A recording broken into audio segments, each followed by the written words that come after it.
Welcome to the Possibility Action Network podcast. I'm your host, Stephen Middleton, aka Possibility Man. We're committed to bringing you guests who strive to better people's lives and serve as a force for good in the world. Our guest today is Aaron Gray. He is a trauma recovery and mindset mentor. His mission is to help men resolve their inner struggles, enabling them to live the life of their dreams. He underwent a profound transformation from the depths of despair to a life of fulfillment and purpose. Aaron understands the challenges of recovery and offers practical, common sense ways to heal past hurts and live a life of fulfillment and joy. Aaron, welcome to the show today. Thank you so much for having me on today, Stephen. I'm looking forward to our conversation. But first, a reminder to our listeners and our viewers, follow, like, and share this podcast wherever you find it. Your support matters and is appreciated. Hey, Aaron, I noticed that your podcast, your work focuses on men. So I want to ask you, where is this heart for men coming from beyond being a man yourself? I, Simply stated, that's what it is. I know I can relate to men. I know that I'm through and through man, if you will, as far as characteristics and the way that I've tried to plow through life up into this point, and I've learned so much. And I just didn't hear it, I guess, as a man. And I listened to some previous podcast of yours and heard you speaking about, we didn't hear about trauma. And you've got me by a couple of years, and I can only imagine that it was, quote unquote, worse for your age group, because in my age group, we didn't talk about it either, and you still don't. And we need to. We were wrong in that. We were wrong in thinking that men just need to tough it out, put your head down, go to work. We still need to go to work. We still need to provide. We still have to do those things, but we can stop and look in the mirror and take care of the guy in the mirror. And nobody's really focusing on that. And I think there's more of it coming to light. You see the Jason Kelsey of the world when he retires, and he's very emotional, and he holds it on his sleeve. That's growth for us. Football players don't cry, so it's a big deal. So that's right. It is. That's where the focus comes. And I can most relate to a man because of my experience as a man. And so that's why I've really tried to focus on that. I think that the things that I talk about, they're principles that are applicable across the sexes, but I best relate, I think, to men. Understood. So why do you let me ask the question this way. Why do you suppose sometimes, but I have that word, it's difficult for men to open up and be vulnerable, especially about things that, let's say, rock their world? Why do you suppose that's the case? Sure. And it's a lot of times, rock my world is a traumatic event has happened. Something that's traumatic is something that our nervous systems can't handle. It's an overload and all that goes into that.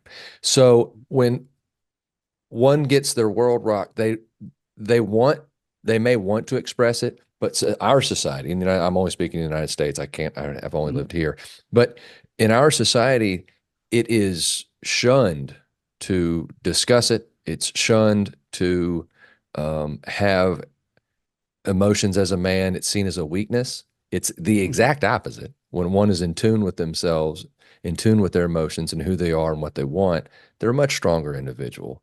They're much more understanding. They're a better parent. They're better everything. So anyway, it's a misconstruing of actuality in our society that says it. And then another thing, that when a man makes himself vulnerable and then it is used against them, that is very tough.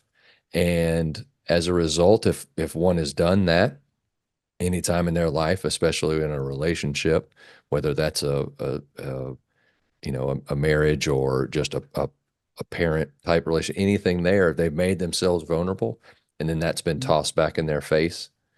then it equates as a weakness and it will be locked there until they can Yeah. unlock it and work through it. So it's the I believe just societal pressure that shows it as a weakness for one to show Mm, their emotions. If it's a negative emotion, like sadness or fear, these type, we can mm, wear our emotions on our sleeve when we're happy. We can jump up and down and all mm. that stuff, and it's seemingly okay. Yeah. Yeah. And you have been pretty courageous in my view because you've taken your work, what you do now, to social media. So I'm wondering, and we're going to get into some other details in a moment. I'm going to save that. Mhm. But was it hard for you to open up your heart and open up your life to the world? Because social media opens you up to the world. That's how I found you. So was that Sure. hard for you? I think that there definitely is some vulnerability in it for sure. Mm, It may not be what you would think would be the initial ones, but it's fear of judgment, I would say, fear of, I haven't always taken the right steps. And that's something I wear on my sleeve. I'm just a normal guy who's gone through some tough circumstances and has found a way to come out on the positive side. And I'm happier today than I've ever been in my life. And I've had some tough circumstances in my life, including losing Joel, and I've been able to put that together. And so I'm celebratory in that, and I'm excited. I mm, want to share it with the world because I want to. If I can touch somebody, and they hear my story, and it gets them on their journey, and it can guide them through some tough parts of their journey, then it's all worth whatever could come with it. mhm. Well, you've mentioned Joel, so let's talk about it because your work is informed by that experience in part. So what happened? And just for people who are listening or watching, we're going to delve into some heavy conversation now, so just Mhm. be aware. But Aaron is not going to leave you there. He's going to take you higher again. Aaron, Sure. tell us about Joel and then what happened. Sure. So Joel was our fourth child. We blended a family and we had had another so that we had three, and Joel was our fourth child. And he was 5 months old. And my ex-wife was to take him to school. There was a lot of school running around. It was the first day for the elementary and middle school kids. It was Joel's second day at daycare. She took the one kid to school and the middle schooler to school, Hiller, and dropped him off, and then went past our house and yeah, let's see, no, yeah, no, she had taken the little kids to school, the elementary kids to school, then she drove to the middle school, dropped off at middle school, and came back, and she felt her brain told her she had dropped the kids off at the middle school, Mm, and I faced a lot of pressure and criticism, maybe would be the best word. In the I didn't read a lot of the comments, but I tried immediately after his passing. I tried to do some outreach. So what in that I received some backlash. So to continue with the mm, story, she thought she had taken him to daycare. She hadn't. It was 98 degrees in Nashville that day. And so he passed away from a heat stroke. Now she went back to the daycare to mm, pick him up. That's where she mm, found out. So if you were to Google my story, you'll see scenes from the church. He didn't really pass away at the church. He was in the driveway all day, but it was a heat stroke, and mm, I I had never heard. So the worst thing you can think of as far as that day, I was at work downtown. I got the phone call from my ex-wife, oh my God. And she tells me what happens. And I know, I mean, if you've been in a car all day and it's as hot as it yeah, was. And so I was able to I didn't drive that day. I had carpooled. So I had a police officer carry me over to the scene. And it was everything you can think of a horror scene. There's helicopters flying over, there's news vans everywhere, there's cops, and mm, there's fire trucks and ambulances. And mm, so life would never be the same. From the moment I got that phone call about what had happened, my life as it was before ended, and the new life began. yeah. And it was hard, man. Mhm, I can fight through the story now. I could start crying if I wasn't fighting it yeah. back. It's hard, and those are really hard Mhm, circumstances. And it was the lowest. I have other children, so obviously I could get back to that low again, but I can't imagine how much lower it can get. And I've talked to some Vietnam guys, they're like, man, that's a tough spot you're in. And so I know it's one of the more traumatic things that we can go through. And I, so I was at the bottom, man. I had a kind of a, I don't know, I thought I had a good life, but if you look back on it, I was raised by a single mom and, the circumstances weren't perfect. And so I could point out some things, but I thought I had a pretty good life, but this was clearly tough. Yeah. And everybody around me knew it. So I found myself in despair. I had anxiety before he passed. Now I had, well, I was diagnosed with severe panic disorder. Go ahead. You want to ask? Okay. Yeah, we'll delve in that in a moment. And Mhm. I feel it, when because I didn't know that about you until I began to explore you for this conversation. I felt that. But I want to ask you, you said that early on, you shared some things on social media and there was some pushback. Sure. And help me understand first what you shared, your intention, and what was this pushback? So the intention was, so it was a heat stroke death, and these happen 38 times a year. We may be at 42 now. I've kind of backed off from the niche of just looking at heat strokes, but immediately after his passing, I knew that a way to heal would be to help others, and it would give my son's life purpose as well. Because his little life, if it could help others, um, then there would be some purpose in his short 5 months. And at that point, I felt a something there. So anyway, we did some news things. I went on a call-in show on a local news station, and then social media, Facebook. I had never been on Facebook before, so I was just getting that going. The bigger backlash was from the regular media, um, and it was because I was defensive. I didn't divorce my wife immediately. We did not divorce immediately. We went 7 years before we divorced. Mm, And so in staying in support of her, knowing that it was an accident, I'd looked into what had happened, and like the stories are eerily similar. I knew I had dropped them off. I thought I had dropped them. I can swear to you I dropped them off. It's not part of my routine to take the child. And so the stories, if you read them over and over and over, they're all very, very similar. And because I had heard of people going to a bar and leaving their kid in the car, or going shopping and leaving the kid in the car, but it was an intentional act. yeah, And that is a crime, and that is yeah, awful. But when it's an accident and we think we've done something we haven't done, and it happens to us all the time, the stakes just aren't as high as they were on my ex-wife at that day. So people were, how can you defend that? mhm, She killed your child. And mm, I stood by her mm, on that. And so the criticism was there. Not really as me yeah, as a father, mhm, but me standing in support of her. yeah. That's where the So criticism came in. many of us feel that that was a courageous move and a compassionate move on your part, for sure.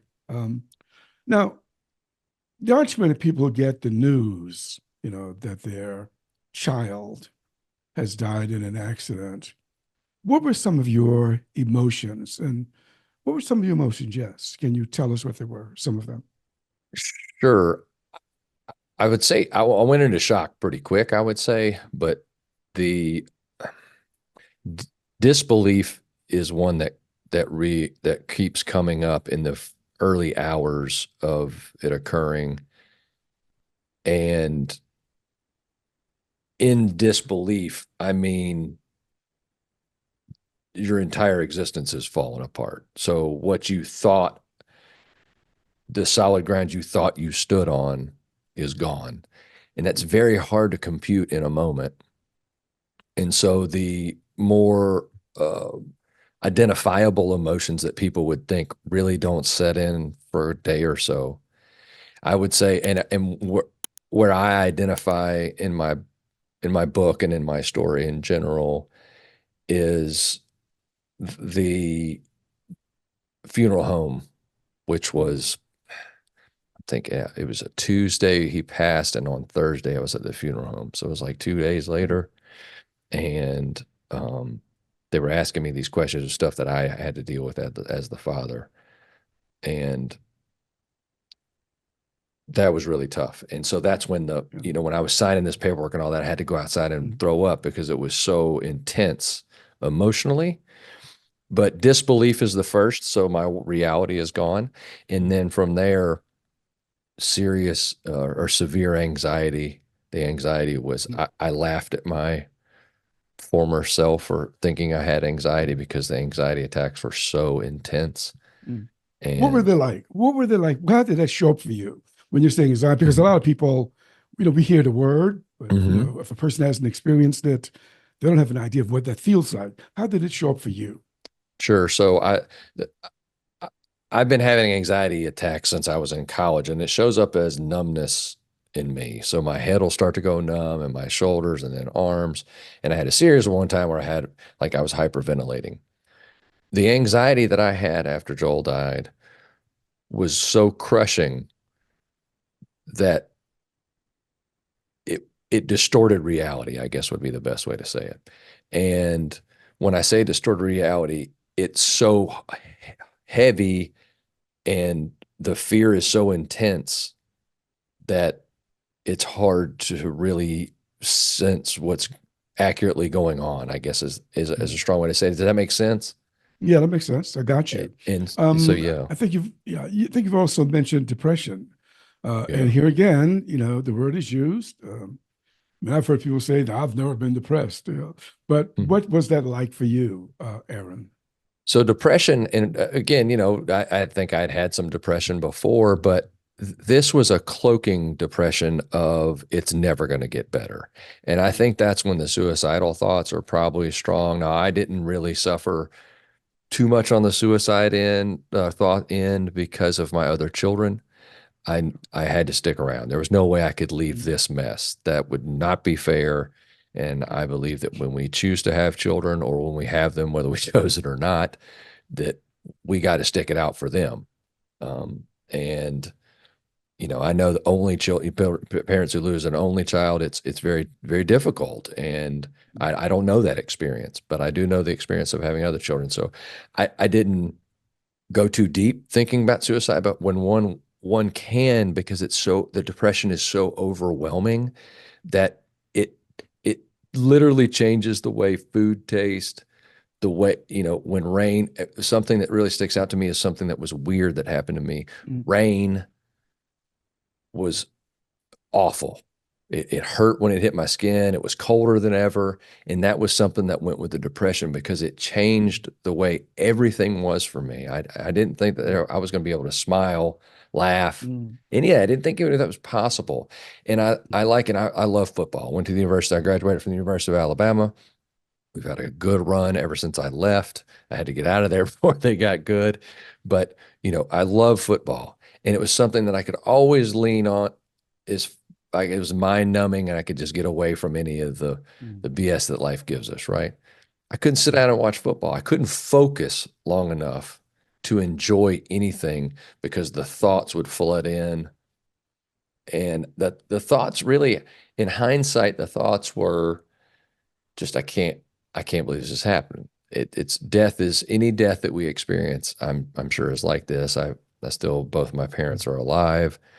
mm, My so one sibling's alive. So this was like the first major. Both my grandparents had passed away, but they were really old. They were like 94 mm, or 95 years old.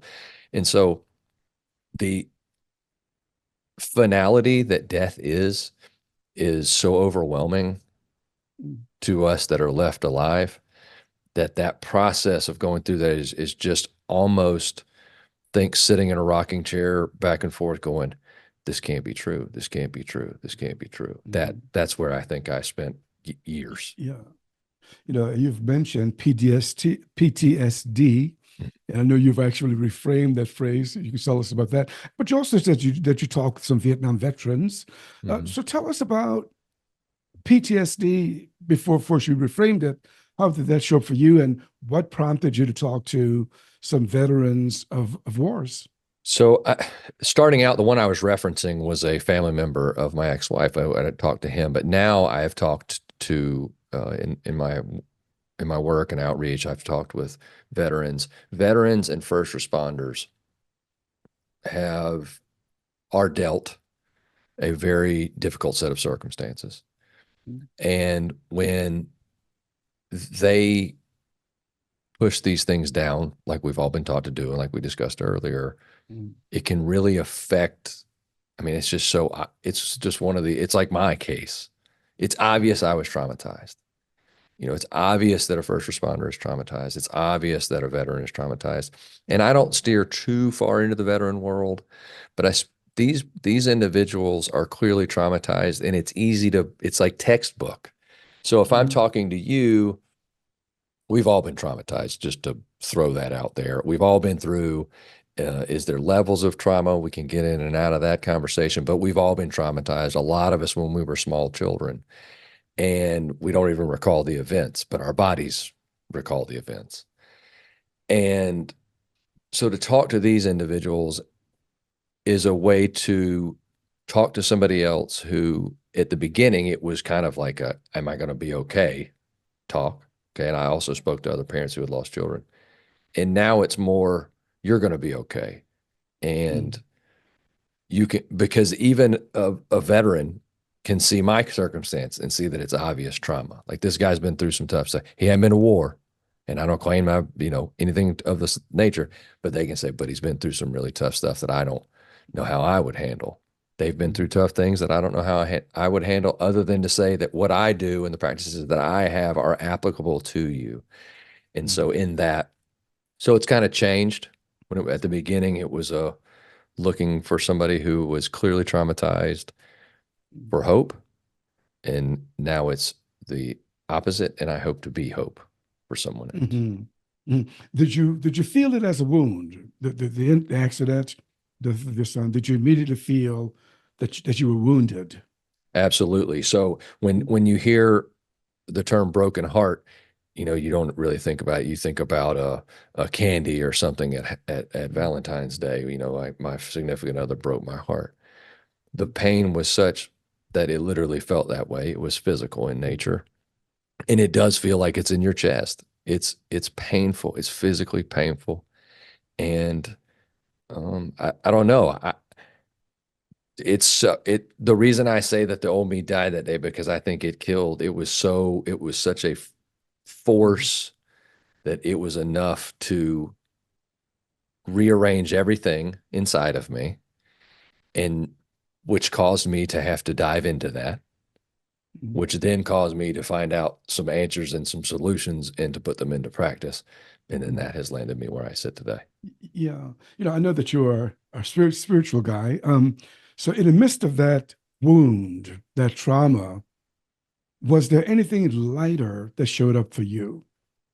And I also likened this, and I'm sorry to go back on you, Stephen, but I also likened the wound to an amputation. And Okay. when an amputee is in public, it's obvious, right? Mm, They've lost a limb. It's clear that they've lost a limb. You lose part of yourself as a parent when one of your kids dies. All right. There's no getting around it. That's what happened. Part of you has died, but it's not on the outside, so it's not as obvious. And so I liken it to that, and it's hard. And for a long time, it was one of the first things you learned about me when we met mm, was, after my son passed away, that I would get that in somewhere.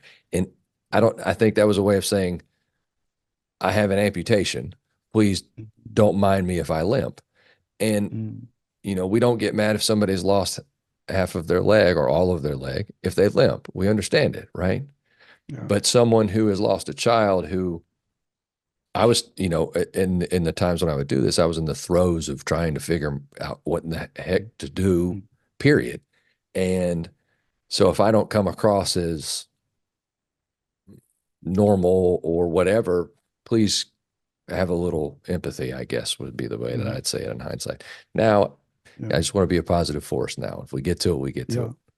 Yeah. That's right. But did anything else show up for you? So, Any so the sense of light, feeling lighter? Yeah.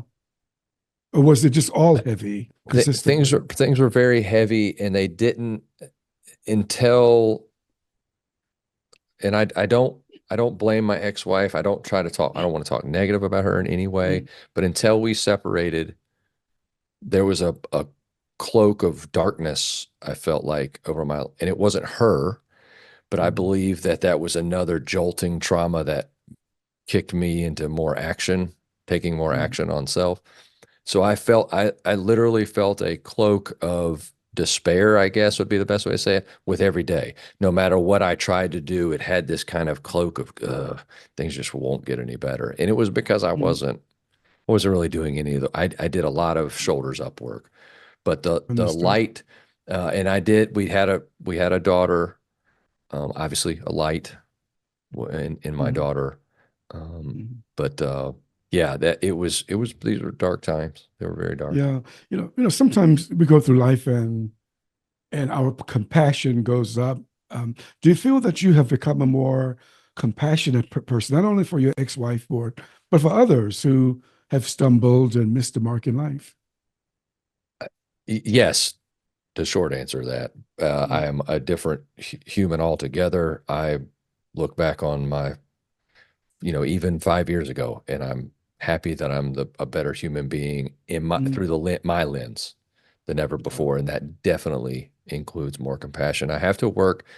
I believe it's was from my raising, but with mm, empathy has not always come easy for me, and so it's something that I have consciously spent time mm, mm, on and empathizing with others. And something that I do in kind of in the vein of this question, something that I also think that losing a child gives me skin on the wall, if you will, to tell mm, somebody you can stay in that state of depression and anxiety and, paralyzed by it, or you can do something about it.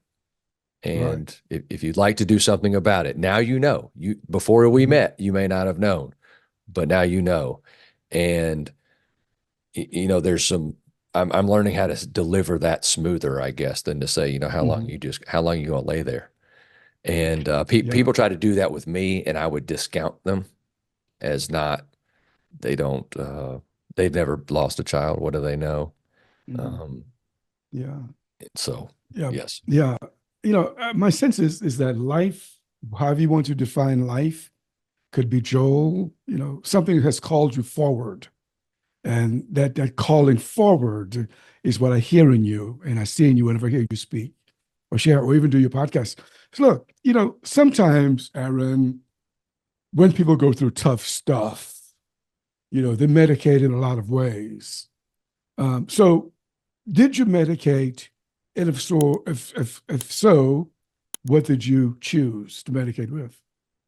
sure. So going into him passing away, I was an alcoholic. And so I drank every day. I was functioning. I had a great Mm, job and was able to function, but I drank every day and it was way too much. So in that, I was an alcoholic.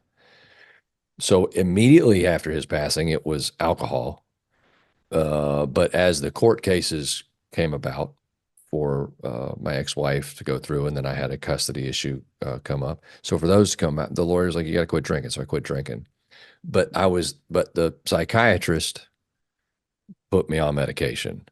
And so I was on Klonopin for 5 years. And I didn't think there was any effects. mm, In hindsight, I was a zombie for 5 years. And that was like walking around life in slow motion in hindsight. So I used those. And then after that, it's been more CBD, marijuana, things like that. I haven't had a drink in 12 years. This coming up February, it's been 12 years. And straight out of the gate, it was way too much trying to shift from the Klonopin out, but now it's used mm, very sparingly and only to reduce the anxiety.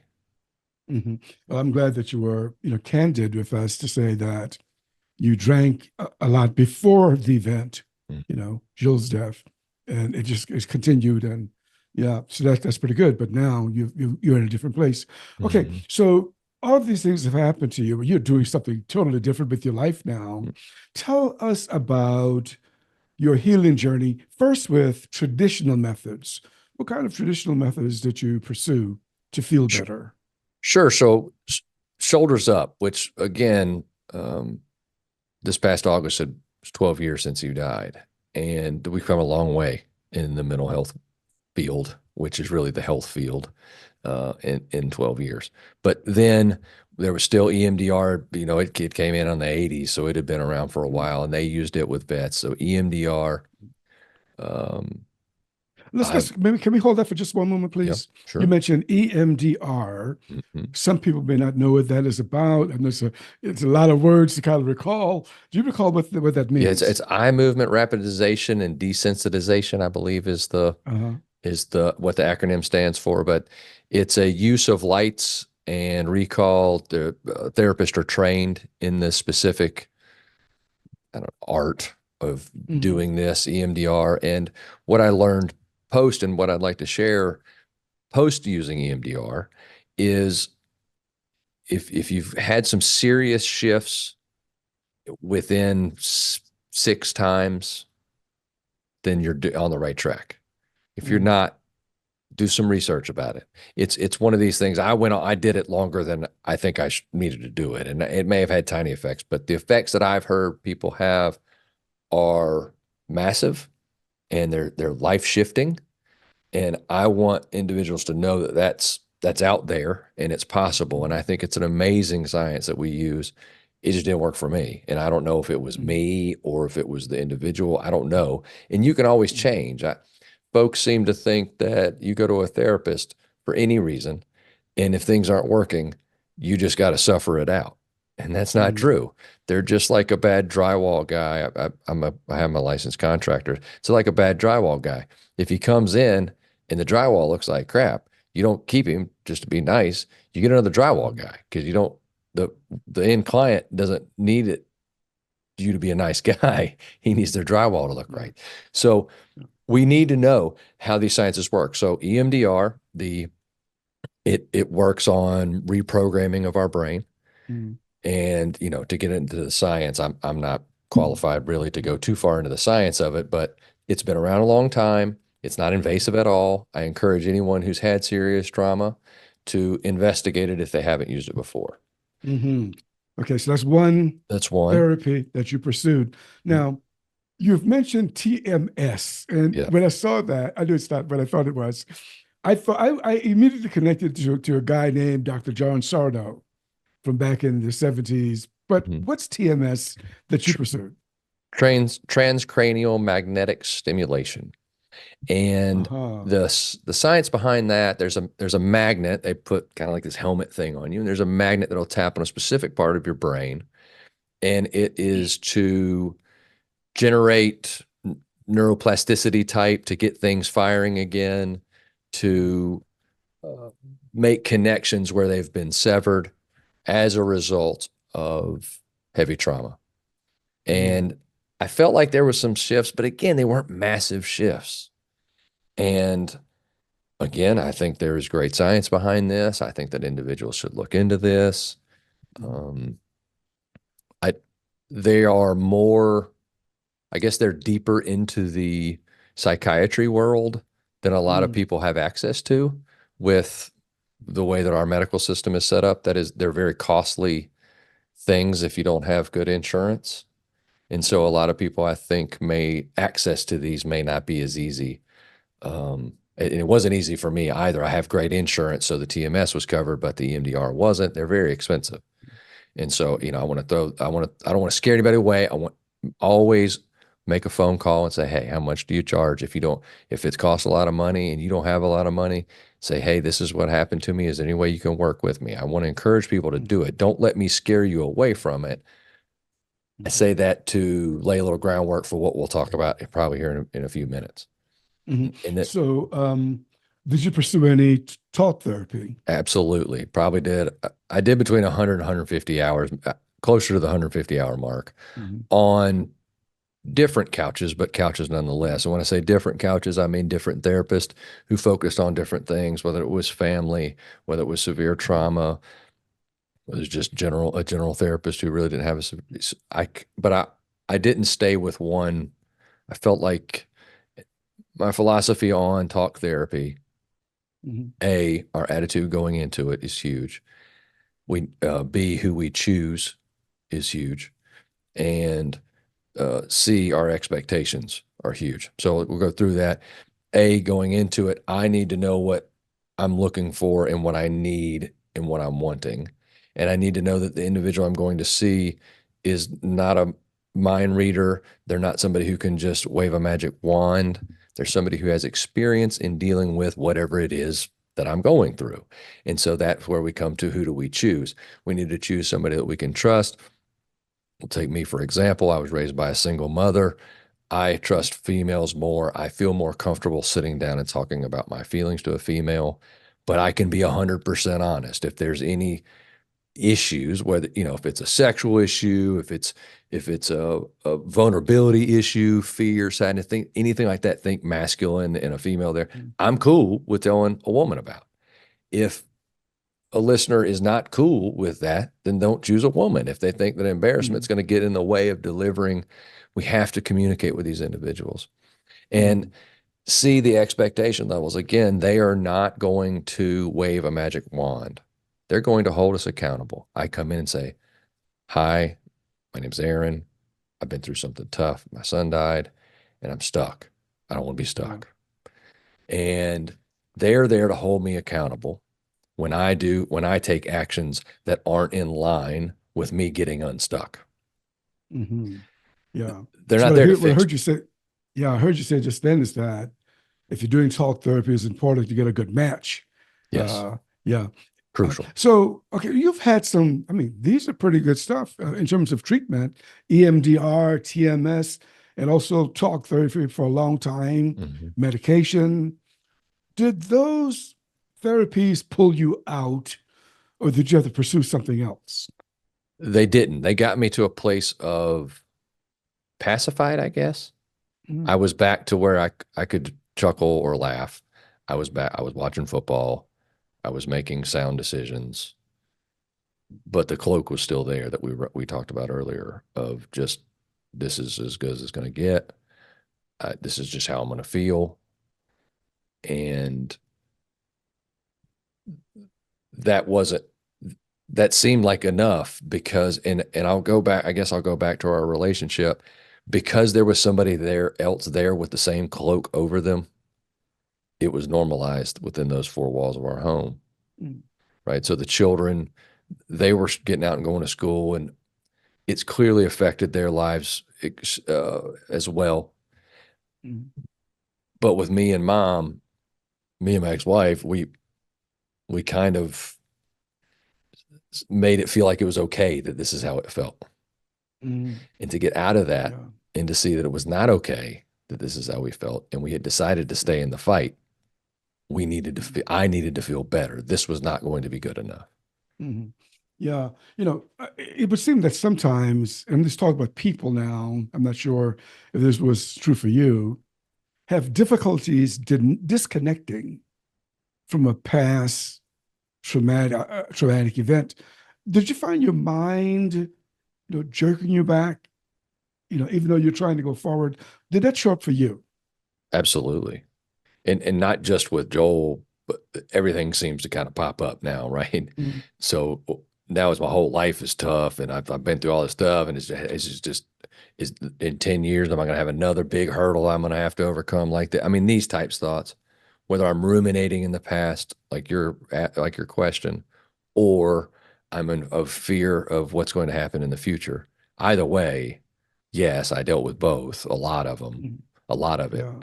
And I think that that's something that's plagued me my whole life is Hmm. rumination on whether I made a mistake or something hard I went through.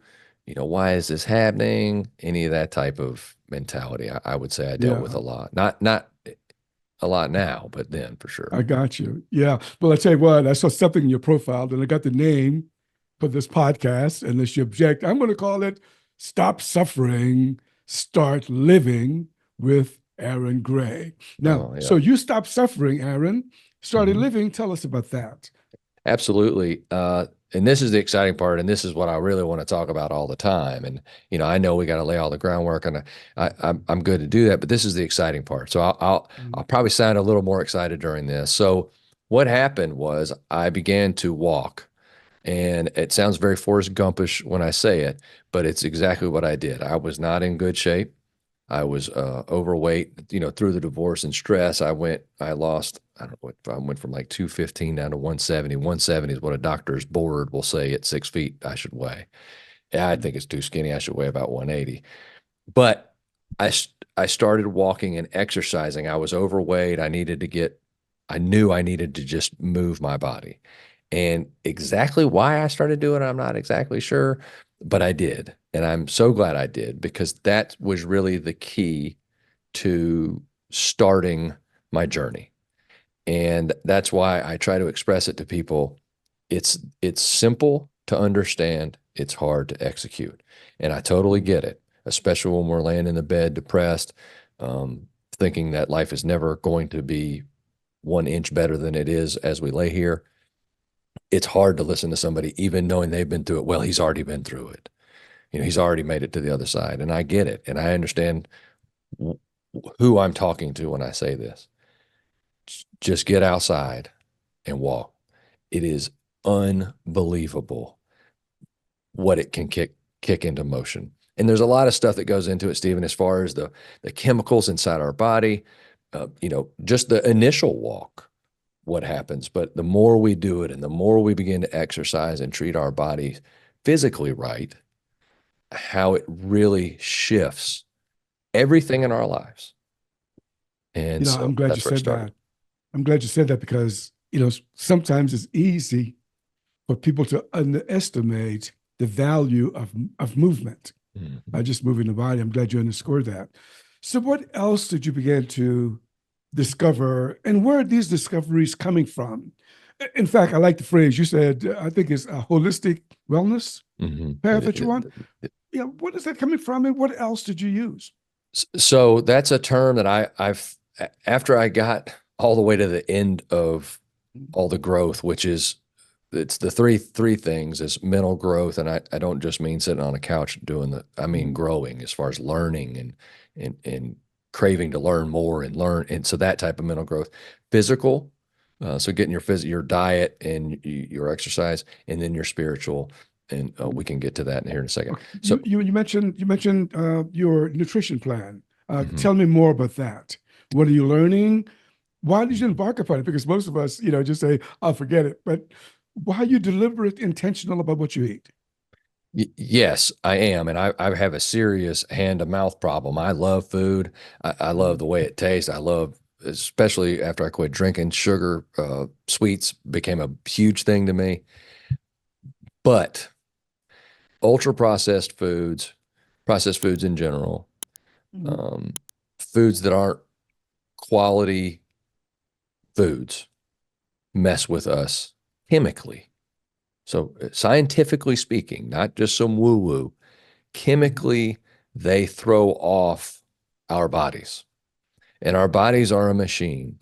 That's why when I said earlier, mental health and then corrected, really what it is our health, because Yeah. all of this is working in conjunction. If you go into an engine, and I don't know much about car engines, but if you go in there with a set of scissors and you cut something that's rubber, it's going to screw the car up. I don't care what rubber you choose to cut. When you cut it, something on that machine is not going to work right anymore. And the same rings true when it comes to our diet. So what I pay attention to now is, and again, I'm not saying take my words for it, do your research, but even our food, even the good, quote unquote, good food, the vegetables, if they're if they're grown a certain way, GMO specifically, they lose the vast majority of their nutritious value. So you're eating a cucumber, so it looks like a cucumber and it tastes like a cucumber, but it's not really giving you the nutritional value. And so, because I used to think organic food, oh, that's just for, you know, uppity people and this, that, and that, but it's not true. It's in how it's grown and all that stuff. So anyway, Mhm. it's staying on the outside of the grocery store. So Just sticking with your fruits, vegetables, and Mm-hmm. proteins. I take in too much protein. Mm-hmm. My partner, she's very she's up to date on all of this and is very helpful in this. But what is very we just it's a salad every night. My dinner is very similar every night. It's a salad because the rough vegetables that go with the raw vegetables and that help us with our digestion and all accepted nutrients, etc. I have protein like a lean steak or a chicken, and then a lot of times we'll have a vegetable to go with that, so a Brussels sprout, or Mm-hmm. asparagus, something. And I Mm-hmm. can't veer too far from that. It Yeah. sandwiches, it just things that we grew up thinking were fine and weren't that bad when we look at them. So the bread is processed, a lot of the meats are, and it's daggum work to figure Mm-hmm. this stuff out too. So it's not Yeah. no judgment on anybody, but it's and you can tell if I was to stand up, you could tell I'm not perfect on my diet, Mm-hmm. but I'm very aware of what's going in, and because I'm very aware of the extreme effects it has on our recovery, on our Mm-hmm. abilities to keep our chemicals right where we want them, et cetera. Mm-hmm. So very big. Yeah, you've given us two good points. One is movement. The other one is watch your nutrition, watch what Right. goes in. Is there a third thing that you do on your path? There is, and this is the spiritual piece, which this whole thing is a constant journey, and I will be working on all of it until I'm dying. And the journey of spirituality for me has been a long one. I would still call myself agnostic, but I'm leaning more towards there's something, whether it was, a deity or not, that created where we are. And so this is where my spirituality came in and has gotten so heavy for me, is in my time with nature. And nature is so healing just being in it. So I start every day with a minimum 3 mile walk. This morning I did 9 miles, but and it's all in nature. And we don't all have that capability to get as deep in nature as I'm able to here in Nashville. We got some beautiful parks, but some type of nature, some type of park, being out there amongst where we come from, to say it bluntly, Mm-hmm. so humans have really detached themselves from nature with, just our home. And we know I did it, but we're very detached from nature with the way that we live our lives. And so getting back out in nature has been so revitalizing to me. It has, it shows me humility. Mm-hmm. Um, that was another thing that with Joel dying, we feel a sense of, I don't know, until we're old, we feel as though we're going to be able to live forever. And the people around us that we love are going to live forever and all that. And when that's snatched away from you in an instant and you realize the world does not slow down for me, the world does what the world does, it really humbles us. And it says, Mm-hmm. I am not as important as I thought I was. I'm the center Yeah. of my universe, but not the universe. And so Mm-hmm. humility of spirituality and connecting with nature has just been crucial for me. Understanding that there is so much more to life than just me. I need to be a positive force. I need to be someone who, when you interact with it, you come away with a positive reaction. Like Mm-hmm. I'm maybe even you're pissed off that I'm as happy as I am, but at least Mm-hmm. you're like, that guy was happy. He was in a good Mm-hmm. place, and I felt his positivity coming towards me. Mm-hmm. So, Yeah, I like it. Through all of this, Aaron, did you find that your community, I mean, the people who care about you, came close to you, or did you find that your community walked away from you and your family? no, I had an overwhelming sense of love and compassion and support.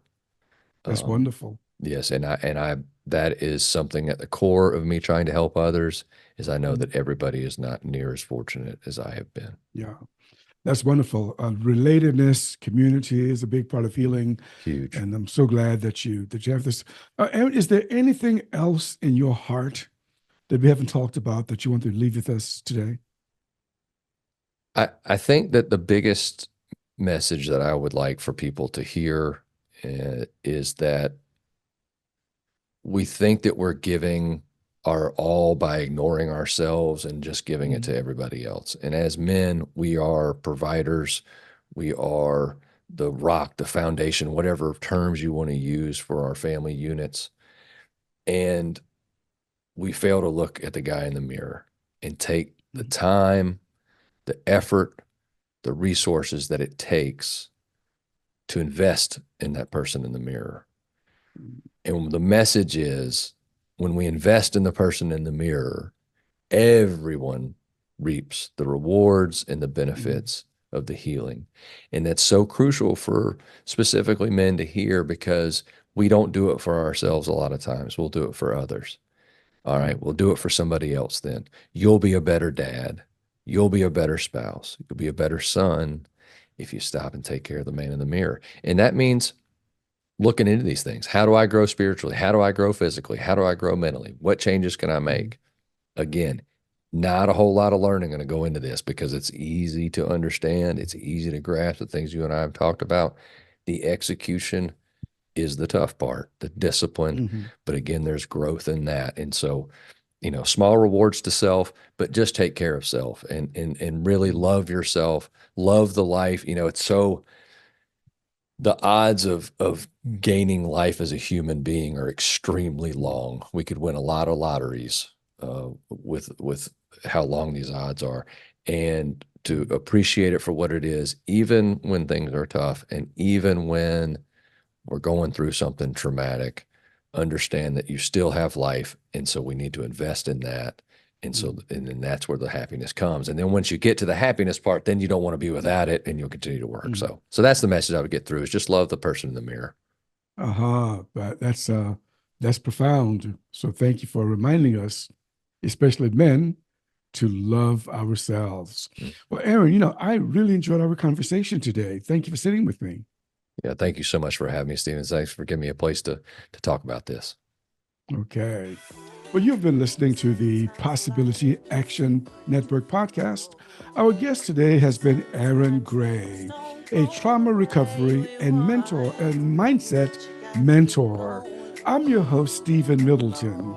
Until next time, good day. You are not alone. Just keep on, keep on, keep on going. Just press on, press on, press on.